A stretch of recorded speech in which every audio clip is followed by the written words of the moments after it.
It's truly a pleasure to have you with us here this morning. Good to see you Shashi. again. He is one of India's leading statesmen, in addition to being a prolific author, commentator, and former international diplomat at the United Nations. You have his bio. I just want to add to it that he is currently the leader of the all-party team that has traveled to the United States. They were in New York earlier, to Panama, to Guyana, to Brazil, and to Colombia to really rally support for India's war on terrorism emanating from Pakistan. So again, welcome, Shashi. And let me begin by asking you what the purpose was of your delegation, what messages you've been giving to others, and how you've been received in the countries you've been at. Thank you, Ken. Okay, well, first of all, good to see you all here. Good morning. I have the privilege of leading this. We can't really call it an all-party delegation, but a multi-party delegation, because we have 41 parties in our lower house of parliament, and 5 of them are represented in my delegation. We also have our former ambassador in Washington with us, and we have been going to these countries as part of a sort of, if you like, a group of delegation. There are 7 going to different regions. Our region was the countries you mentioned: Guyana, Panama, Colombia, Brazil, and the US in that order. With, in fact, early morning, I beg your pardon, late night, when we first landed in New York, we went to the 9/11 memorial. And that, I think, set the tone for the trip, because we wanted to situate this problem right there in solidarity with victims of terrorism from around the world. As you remember, in 9/11, a lot of nationalities lost their lives. And for us, that became then a sort of leitmotif of our travels. Our message everywhere, and 3 of the countries I mentioned to you are Security Council members, either current or proximate next year. Panama being next year, and then the situation, I beg your pardon, Colombia being next year. Panama and Brazil and Guyana already on it. Right. And then for us, the message was very simply to enhance their understanding and appreciation for what we had just been through, and to seek their solidarity in our fight against terrorism. And there, I can tell you, Ken, we got literally everywhere an enormously positive response. The one country where there had been setback is too dramatic a word, but there'd been an unfortunate statement issued during our operation against the terror attacks was Colombia, which had surprised everybody by issuing a statement of heartfelt condolences for the Pakistani victims. When we sort of situated matters in context and explained exactly what had happened, and in particular, the fact that our initial strike was purely retribution, and we didn't touch a single civilian target, government target, even a Pakistani military target. We just hit terror camps of designated terrorist organizations whose addresses are known, whose names are on the UN list as well as the State Department's terrorist designated list. When we explained all of that, they withdrew their statement. And that, I think, in the end, was a useful win for us. But that small little sort of wrinkle apart, it's been, I must say, very positively smooth sailing everywhere else. We've been meeting everywhere: the executive branch, government officials, legislators, think tanks and policy wonks, media, and through the media, the general public. There's a public diplomacy element to this as well as... And everybody, I mean, right across the board, has been supportive. It's been our team is multi-partisan, as I said, but so has been the response. We've had people in government and opposition in all of these countries saying to us how much they appreciate what India is doing and how much they support India's right to defend itself against terror. Has India done this sort of outreach in the past, and how is this similar or different from that? Well, there was a similar outreach conducted under Prime Minister Manmohan Singh after the 2008 Mumbai terrorist attack. And that really was, as you remember, horrendous. 170 people killed in a protracted terrorist assault over 3 days in 5 locations in Mumbai. That was a terrible, terrible terrorist attack, and we went around the world. I can't say we because I wasn't in that, but the all-party delegations did the same thing. There'd been a couple of other precedents for the sort of demonstration of national unity and resolve where just as my own delegation has 5 political parties, 7 states or 8 states represented in its 8 members, 3 religions. I mean, we've really showcased, if you like, the unity in diversity of India. I would say that very similarly, in the past too, governments have sought to convey through opposition voices their national resolve on issues. Indira Gandhi in the 1971 war sent out some of her foremost critics. What became the 1971 war, ahead of the war, to explain India's concerns about the Bangladeshi refugees in India. 2008, I mentioned. In between, in 1994, our then Prime Minister invited the leader of the opposition to lead the Indian delegation to the UN debate on Kashmir at the Human Rights Commission in Geneva. So we've had such precedents before, and I would say that in many ways it's a good reflection on Indian democracy. That old line about, your political differences stop at the water's edge is true for us too. Once we cross our borders, we are one. We have our quarrels with the other side, and we'll settle them at home. We don't need to.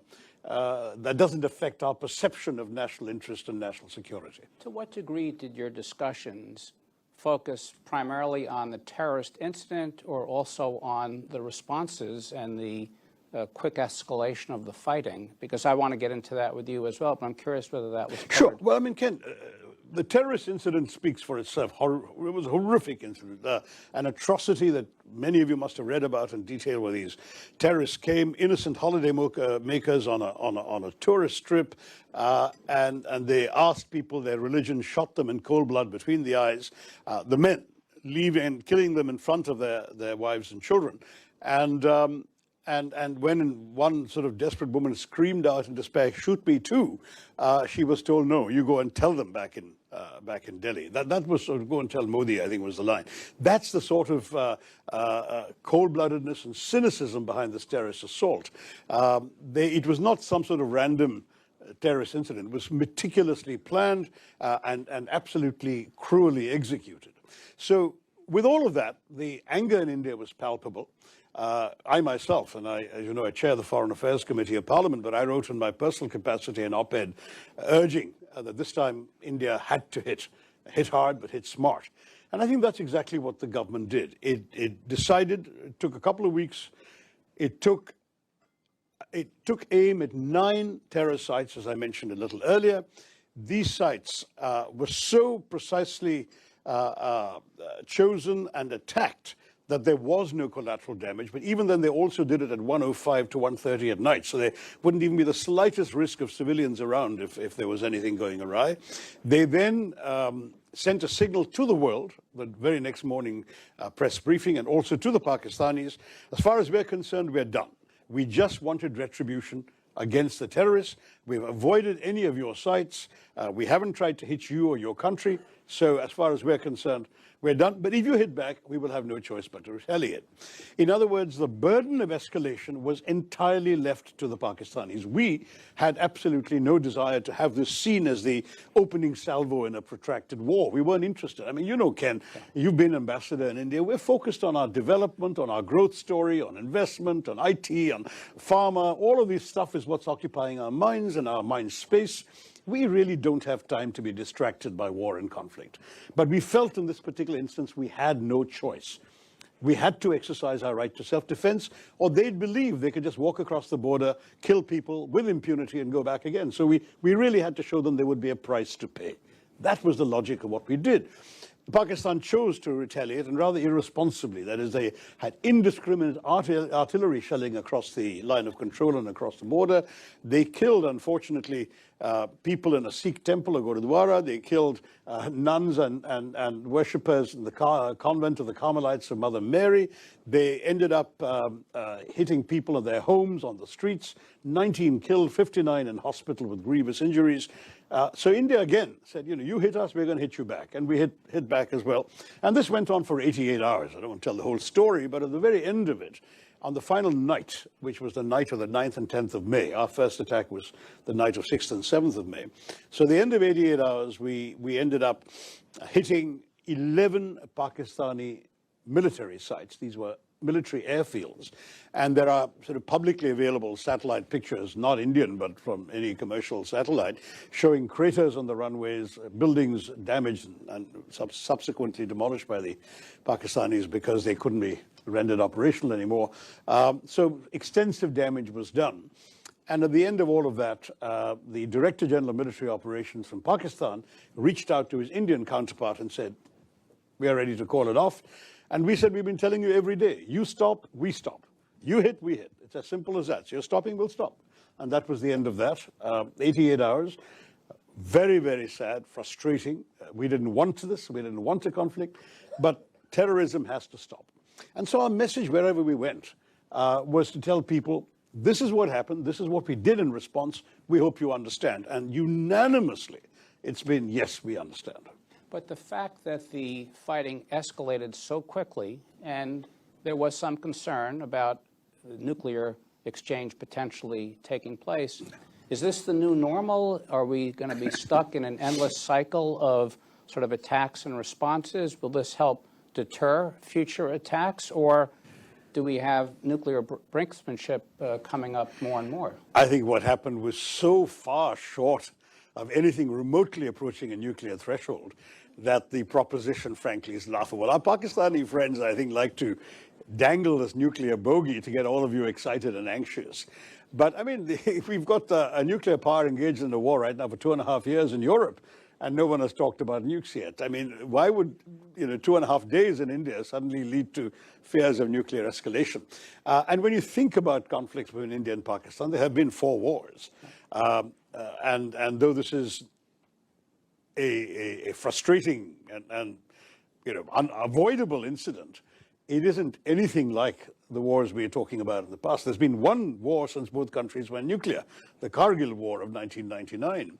And that went on for a month almost, and nobody talked about nukes.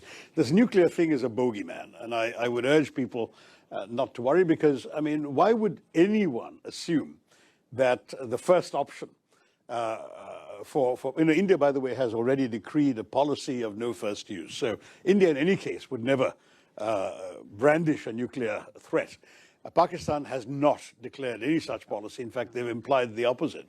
But we'll have to really wait for them to start seriously threatening this before anyone takes them seriously. And I honestly, on this particular point, nothing we did was an existential threat to Pakistan. It started off as calibrated retribution, and it ended up with some punitive actions against their misbehavior, but nothing more than that. But they did want to elevate that, and according to the press reports, that's what got the United States and some other countries more energized to try to facilitate a ceasefire. Yeah, well, I think that if anyone needed persuading to stop, it was the Pakistanis. And so, I mean, I'm not privy to what happened between the US and Pakistan, but I wouldn't be surprised if some of the messaging from here resulted in precisely what you're suggesting. We didn't need persuading, because from the very first day, and this is on the record because I'm not talking about anything classified here, it was right there from the very first briefing given after the initial strikes. Our message was all throughout, we are not interested in a conflict. We are just showing the terrorists and their handlers, their bases, their launch pads, what's what. This is the price you're going to have to pay. And honestly, every single day, to anyone who asked, and we had, if you look at our foreign minister's Twitter timeline, you'll see so many foreign ministers calling him and so on. Message exactly the same throughout. If they stop, we stop. And so the moment they signal they'll stop, maybe thanks to the US, in which case many thanks, we stopped. Right. You know, it has been widely reported that Pakistan used some of its newly obtained Chinese technology in terms of jet fighters and missiles, and that India used Israeli drones. It had its S-400 air defenses provided by Russia. It had use of its BrahMos missiles.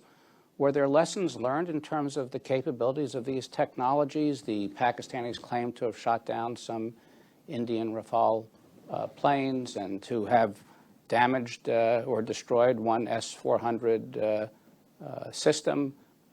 And is there any concern that China is learning lessons from the use of its own technology against India. I mean, you're quite right about the last part of your question, that the Chinese have supplied 81% of Pakistan's defense systems, or defense is the wrong word, offense systems in many ways. And that 81% is pretty much everything sort of at the cutting edge that Pakistan possesses. I'm not privy to the military analyses of everything that went on. I'm sure, to answer the beginning of your question, that there is a serious amount of assessment taking place. But I think the way the conflict ended speaks for itself. That is that if there were initial strikes from the other side, clearly India was able to breach Pakistan's air defenses and hit their own military fields, and what is more, do so. One of them, the Chaklala or Air Marshal Noor Khan Air Base, is 1.5 kilometers away from their general headquarters of the army in Rawalpindi. So we're talking about an exposure of Pakistani vulnerability that may well have provoked them to come and offer that truce. I mean, I think when you look at the way it evolved, I suspect that our people were quicker to learn lessons while the conflict was going on than the other side. And the results, I think, are pretty clear. In fact, recently the Pakistan Prime Minister made a statement revealing the fact that Indian strikes had gone much farther than Pakistan had anticipated. There were apparently attacks on places as far apart as Hyderabad in the south of Pakistan and Peshawar in the northwest. So you're looking at a pretty impressive demonstration of Indian military capability. Beyond that, I just don't know what the military is talking to each other about. Let me ask one last question and then open up to the floor. Throughout the crisis, the media in both countries provided diametrically opposed assessments of what was going on. Some of it was highly exaggerated, and this was done even without the use of artificial intelligence. And perhaps those different messages enabled each side to claim victory and move forward. But it also raises the question of crisis communications and whether there needs to be enhanced efforts by both India and Pakistan to be able to communicate what's really happening to each other rather than having the media control the narrative. And is this an issue that the two countries are discussing? Is it left to the back channel between the director generals for military operations? But what more can be done to have preventive measures from having an escalation continue uncontrollably?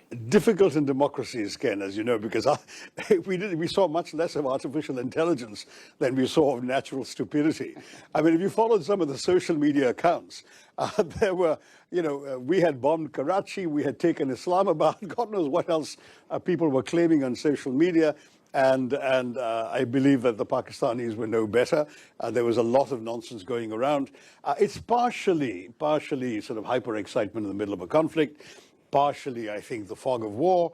But what was good on the Indian part, and I speak only for the Indian side because I wasn't aware of what's going on the other side, was there were regular systematic briefings conducted by our foreign secretary, the senior civil servant in the foreign ministry, and 2 military officers. And when necessary, more senior military officers. The 2 military officers, by the way, were both women. Yes. And one of them was a Muslim, just to make it very clear. This is not India, Pakistan, Hindu, Muslim, any of this nonsense. It is united India against terror. And that message came across very well as well. But just to say that at the bottom line, India did what it could to put out an official version. And sensible people relied on that. I mean, I personally didn't watch anything else except what was officially coming out, because that's at least reliable, verified, and we know that it's true. Crisis communications, for us, DGMO is the hotline. We do have sort of residual high commissions in both countries, so diplomatic messages can be passed if necessary. But at this point, frankly, when you're fighting and you're actually shooting at each other, the best thing is to leave open the hotline and leave everything else off the table. Okay. Let me open it up now to members of the council. Remember, we're on the record, and if you could state your name and your affiliation and ask your question. Nelson.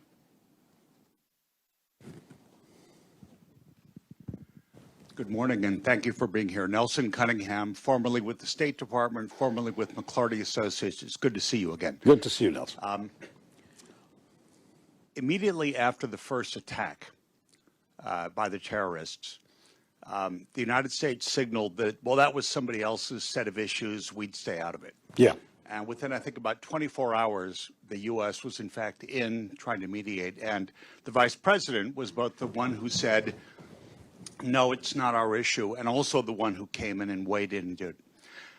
Is it helpful from the Indian perspective, from the other country perspective, is it helpful to have the United States available as a mediator, as a broker, as a transmitter of signals, or should we just stay the heck out of it and let the rest of the world sort things out? I would never presume to tell the U.S. to stay the heck out of anything it wants to get involved in, but mediation is not a term that we are particularly willing to entertain. I'll tell you why, Nelson. I mean, the fact is that this implies, even when you say things like broker or whatever, you're implying an equivalence which simply doesn't exist. There is no equivalence between terrorists and their victims. There is no equivalence between a country that provides safe haven to terrorism and a country that's a flourishing multi-party democracy that's trying to get on with its business.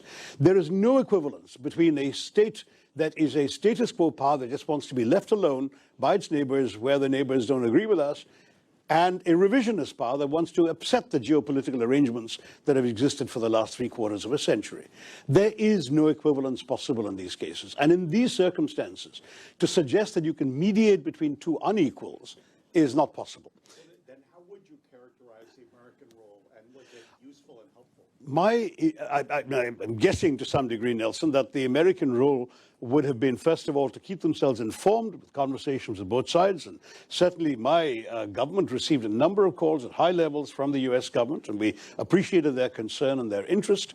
At the same time, they must have been making similar calls at the highest levels to the Pakistan side. And our assumption is that's where, because that's the side that needed persuading to stop this process, that may well have been where their messages really had the greatest effect. But that's guesswork on my part. I don't know what they said to the Pakistanis. Okay. Dov? It's good to see you again, Dov Zakheim. Question for you. You mentioned, actually, I think it was Ken who mentioned the drones. Yeah. Given what Ukraine just did to Russia, is there any sense in India that there may be a need for a different way to think about strategic posture? Sir, again, as I said, these are things the military is thinking about. I mean, all I can say is that the world of warfare has been changing dramatically since the beginning of the Ukraine conflict. And increasingly, the use of drones, for example, it's striking that neither country actually crossed over into the other's airspace at any stage of these 4 days. Everything is being done from a distance now. Drones, missiles, technologies have moved quite significantly.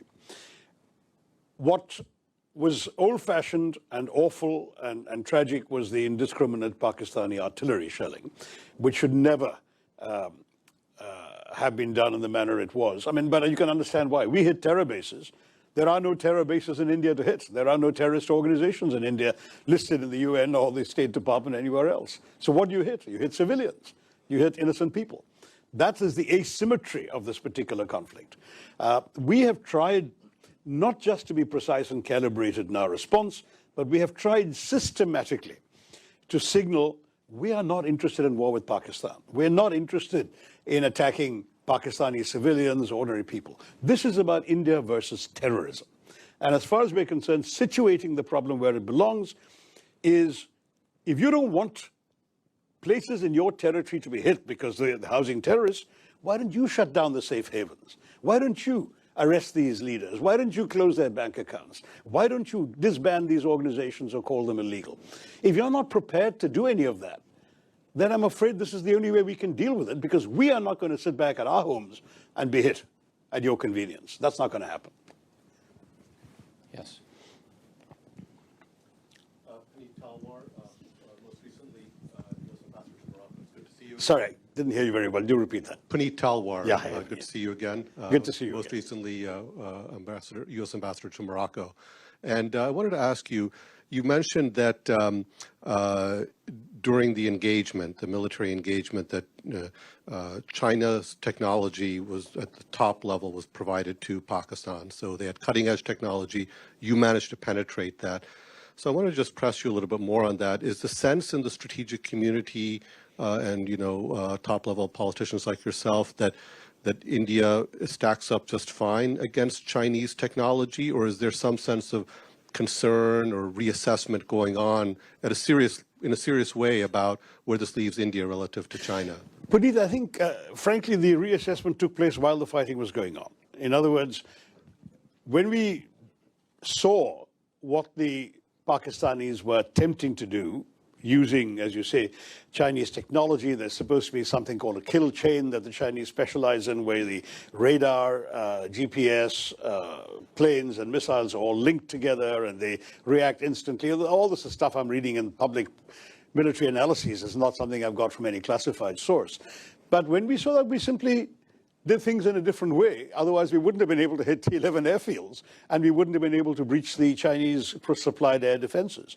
So it's clear that assessments were taking place while the fighting was happening, and we were recalibrating our strategies in order to end as effectively as we were able to end. So that, I think, is the short answer.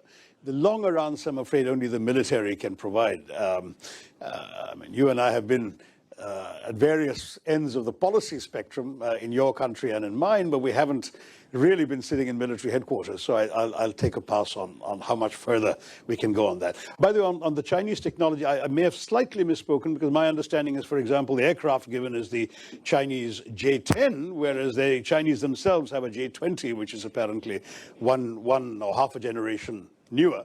And who knows if they'll supply that. I mean, the fact is China has immense stakes in Pakistan. The largest single project of the Belt and Road Initiative is the one in Pakistan, the China-Pakistan Economic Corridor. So we have no illusions about the degree of commitment that China may well be feeling towards Pakistan. Samir? Thank you, sir. Samir Lawani from CSBA. I wanted to ask a question. Leaving aside motives, the question is about effects. So you said that we had to show them that they had to pay a price. And my question is, what is your sense of whether Pakistan believes they paid a price, whether the military, the politicians, the civilians, the population?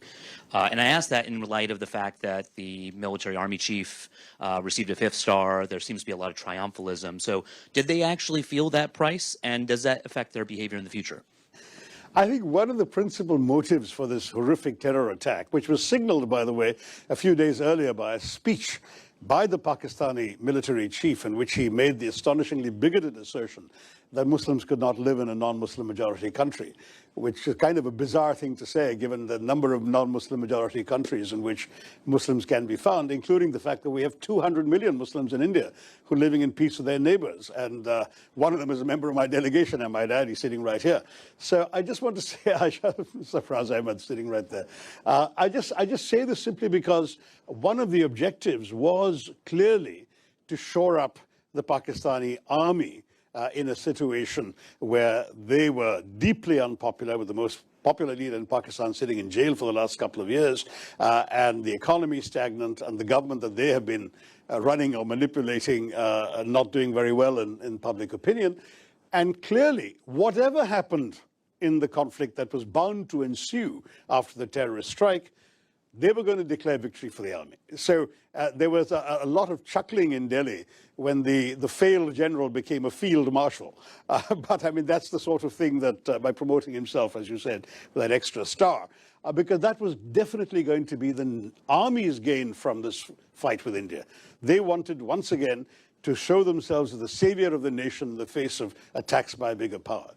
The fact is that they provoked those attacks. We were very happy leaving them alone. We had no desire to start this. But when they provoked these attacks by the terrorist strike, we gave them, if you like, a ready-made opportunity to come up with a narrative they'd already pre-decided they wanted. And so that's all right. That's what happened. We have no particular complaints or regrets. If that makes them feel that they can stop fighting, it saves us the bother of continuing this unnecessary fight. Remember, for India, this war is a distraction. For the Pakistani military, it's fundamental to its sense of importance, its sense of success in its own society. You know, some of you here must have read Voltaire on Prussia. In India, the state has an army. In Pakistan, the army has a state. And the army is going to do always what's in its best interest. That's essentially what we saw happening. But I do want to stress that as far as India is concerned, we don't care what they say to their public. We know what's happened. And frankly, the satellite pictures are not Indian pictures. There is absolutely no evidence that the Pakistan has been able to advance in support of its claim to have inflicted magnificent victories and great damage on India and so on. Absolutely no evidence. 2 videos came out on social media. Both turned out to be from other conflicts and other years. Nothing to do with this one.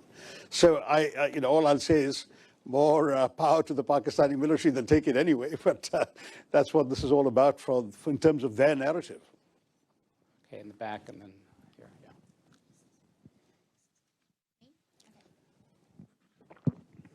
Hi, Maureen Ahmed from State Department. I've covered South Asia and India in the past, asking a question in personal capacity. Lots of Pakistan stuff, so stepping back a bit in the South Asia region writ large. Lots of different changes on political landscapes in Bangladesh, Sri Lanka, Nepal.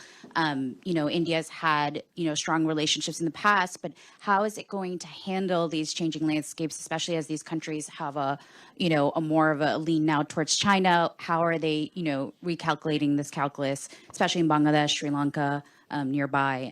So would love to hear your perspective. That's a vast subject, young lady. I think we'll really have to do an entire seminar on that. But I mean, I'll start off with one simple proposition, that we have the sort of same kind of big country in the neighborhood problem that the U.S. has had for ages. I don't know how many of you remember the Mexican president, Porfirio Diaz, saying, "My poor Mexico, so far from God and so close to the United States."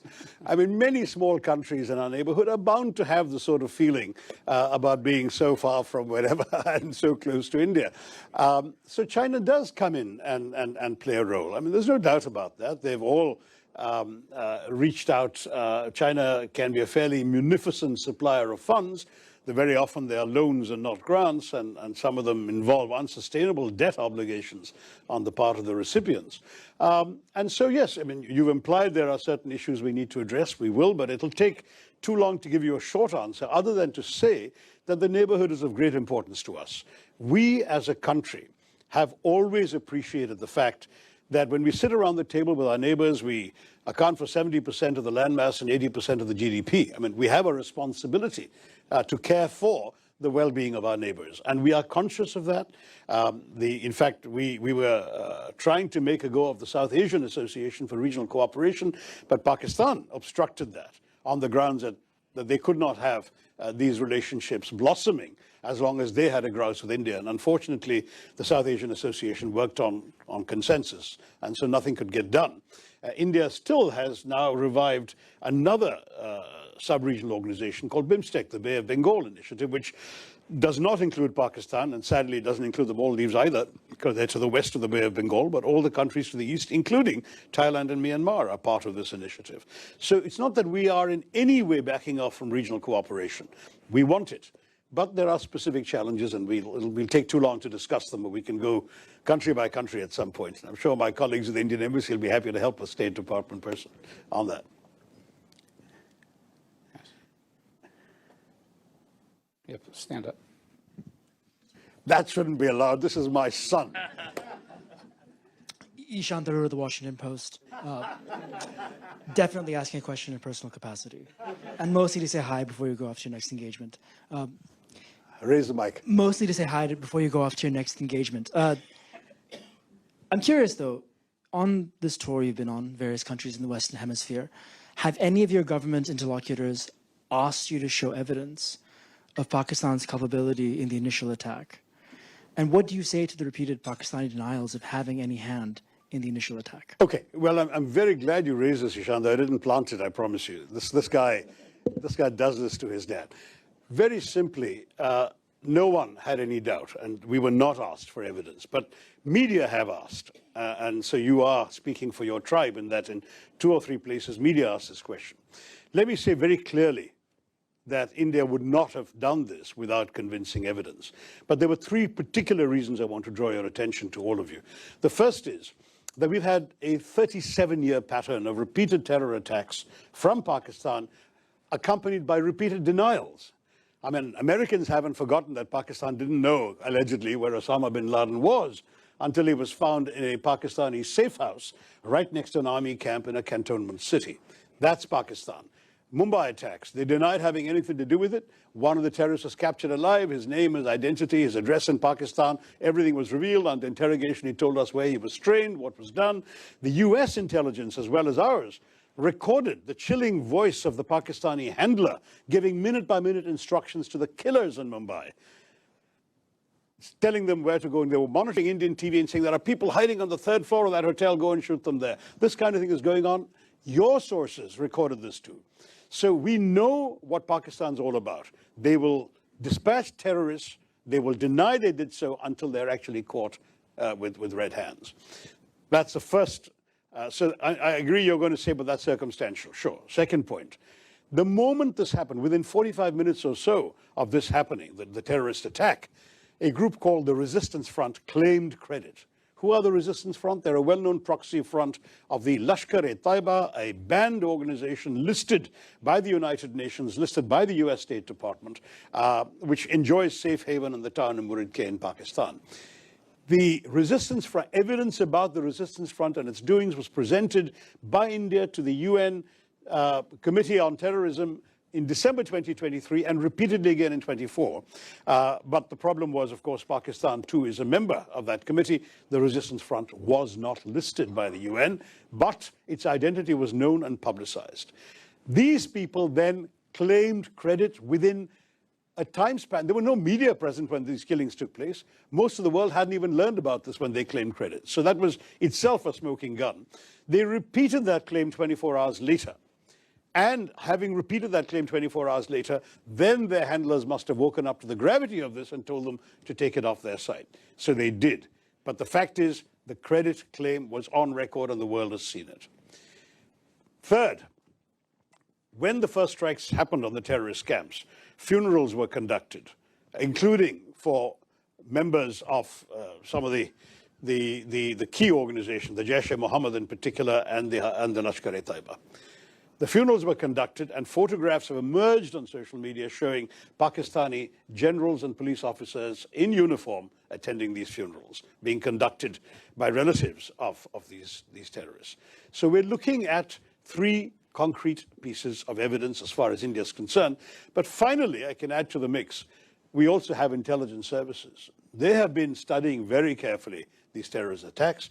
They have identified at least 4 of the 5 perpetrators, and they know who they are. In fact, and I'm told, and I don't have access to the direct intelligence information, but I've been reliably informed, they know that 2 of them are Pakistanis, and the other 2 were locals who had exfiltrated, is the term, out to Pakistan for training 10 years ago, and clearly was sent back for this mission this time.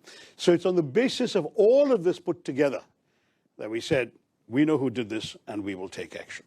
And that's exactly what we did. I can assure you India is not the kind of country that would undertake a military operation without very solid basis for doing so. This was not some random terror attack. I must say our government counts 24 terrorist attacks in the course of last year emanating from Pakistan, but none of them required this kind of response. We dealt with them. We either got the terrorists or killed them, minimal damage, very little loss of life. We dealt with it. This showed all the hallmarks of a sophisticated, planned, deliberate operation with reconnaissance, with intelligence work, with a modus operandi worked out, this cynical exercise of asking people their religion, shooting them between the eyes. This is not an ordinary terrorist, some bearded fanatic blowing himself up outside a supermarket. This is not that. This is a serious quasi-military style operation, and it required a military response.